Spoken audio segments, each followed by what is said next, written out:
All right, let's just imagine for a second. You've owned your mobile home park for years, maybe even decades. You've seen it all. The tenant drama, the surprise roof leaks, and hey, remember that one guy who was convinced rent was optional after Labor Day? Oh, you mean the one who tried to pay with a bucket of quarters?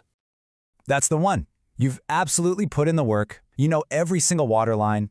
You know which tree roots are causing trouble. You know the story behind every single home in that park. And now, after all that time, you're finally thinking about selling. You're ready to cash in on your legacy. But then the problem hits. The offers that start trickling in, they just don't feel right, do they? They feel low. They don't seem to recognize all that sweat equity, that community you built from the ground up. They just don't reflect what you know that park is truly worth. Exactly. And then, maybe you hear a term whispered on the grapevine. Somebody mentions seller carry. And let's be honest, it sounds like a bunch of financial homework you really didn't sign up for. It sounds complicated, maybe a little risky. And that's where we come in. We're here to translate, because that term, seller carry, it might just be the most strategic, tax-smart, and frankly, the most dignified way to sell the park you poured your life into. It's not a complication, it's the solution. Okay, let's really get into this. In a normal, traditional sale, what happens?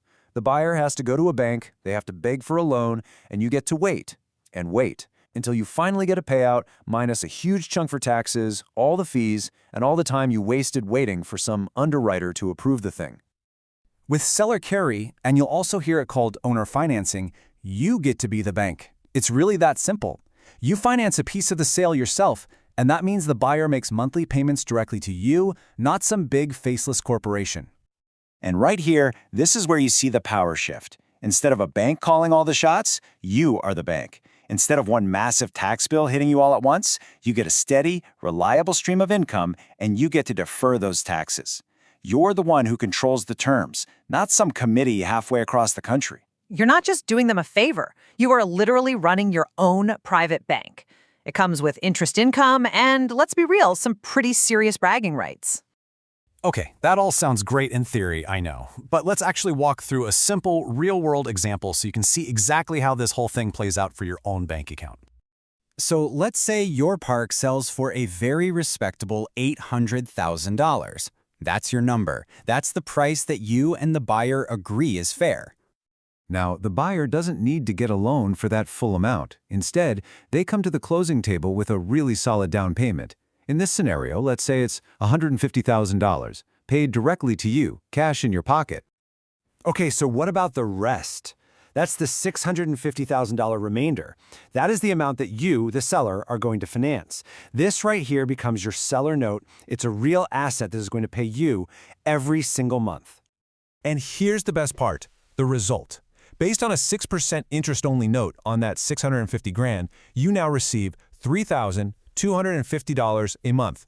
That is pure passive income. It's mailbox money, and it's secured by the very asset you know better than anyone on this planet. So here's the crucial thing to understand.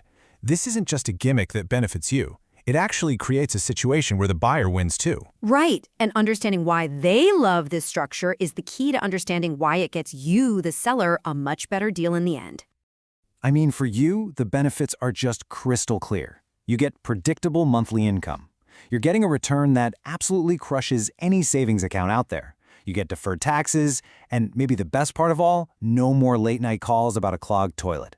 It is passive, it's secure, and it's really, really elegant. And what about for the buyer? For them, this is all about freedom. It's freedom from all that bank red tape and those painfully slow loan committees. It means they can close way faster and this is the most important part, they have the flexibility to pay a price that's much closer to your actual asking price. You see how this changes the entire dynamic of the sale? You are no longer sitting on opposite sides of a table, fighting over every single dollar. You're collaborating. You're basically partners in a transaction that's designed for mutual success. But let's zoom out for a minute, because this is about so much more than just the money. This whole approach to selling is really about how you choose to pass on the asset that you've spent a lifetime building. It completely transforms the transaction. Deal-making becomes a conversation, not a combat sport. It sends a message that says, hey, I'm open-minded. I want this to work for both of us. It's a transaction that's built on mutual respect. That is exactly right. This is the kind of transaction where your legacy meets the buyer's ambition head-on. It's like a bridge. You're helping the next owner succeed, all while securing your own financial future. Your life's work gets to continue, and you get to actually sit back and enjoy the rewards. And that right there is the true definition of a win-win. It's not some trick, it's a tool. It's all about finding that perfect middle ground where everyone can leave the table with their dignity and their goals fully intact. It is, as we always like to say, about alignment over argument, every time.